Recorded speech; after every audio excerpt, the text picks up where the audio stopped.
Welcome to Telikranthi news. Aswaraopeta పట్టణ రాజకీయాల కాంగ్రెస్ జోరు మరింత పెరుగుతోంది. ఒకటో వార్డు కాంగ్రెస్ పార్టీ అభ్యర్థి నేరంగుల ప్రసాద్ను అత్యధిక ఓట్ల మెజారిటీతో గెలిపించి ఎమ్మెల్యే జారే ఆదినారాయణకు, జూపల్లి రమేష్ బాబుకు గిఫ్ట్ ఇవ్వాలని, అదేవిధంగా పట్టణ అభివృద్ధికి బాట వేయాలని సీమకుర్తి వెంకటేశ్వరరావు పిలుపునిచ్చారు. అశ్వారావుపేట స్థానిక పట్టణంలో ఒకటో వార్డులో కాంగ్రెస్ పార్టీ అభ్యర్థి నేరంగుల ప్రసాద్తో పాటు ఒకటో వార్డు ఇన్ఛార్జ్ పసుపులేటి రామస్వామి నాయుడుతో కలిసి తొలిక్రాంతితో పలు ముఖ్యాంశాలపై వారు ముచ్చటించారు. ఈ కార్యక్రమానికి కాంగ్రెస్ పార్టీ శ్రేణులు పెద్ద సంఖ్యలో హాజరై ఉత్సాహంగా పాల్గొన్నారు. ఈ సందర్భంగా మాట్లాడిన వారు, పట్టణం నిజంగా అభివృద్ధి చెందాలంటే హస్తం గుర్తుకు ఓటు వేయాలని, ఒకటో వార్డు అభ్యర్థి నేరంగుల ప్రసాద్ను అత్యధిక మెజార్టీతో కల్పించాలని ప్రజలను కోరారు. ఎమ్మెల్యే జారే ఆదినారాయణ, జూపల్లి రమేష్ బాబు ఆశీస్సులతో అశ్వారావుపేట అభివృద్ధి మరింత వేగంగా ముందుకు సాగుతుందని తెలిపారు.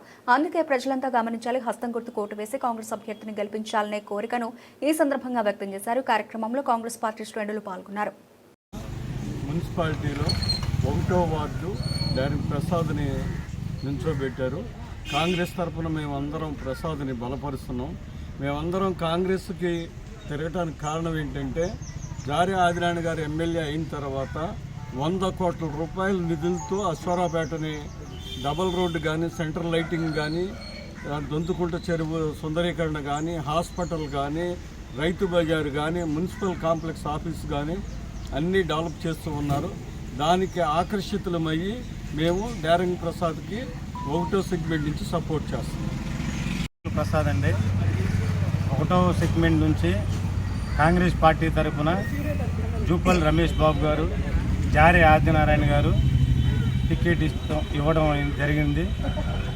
మీరు మీ అమూల్యమైన ఓటును హస్తం గుర్తుపై వేసి నన్ను విజయవంతంగా అత్యధిక మెజారిటీతో గెలిపిస్తారని ఆకాంక్షిస్తూ మిమ్మల్ని కోరి ప్రార్థిస్తున్నాను.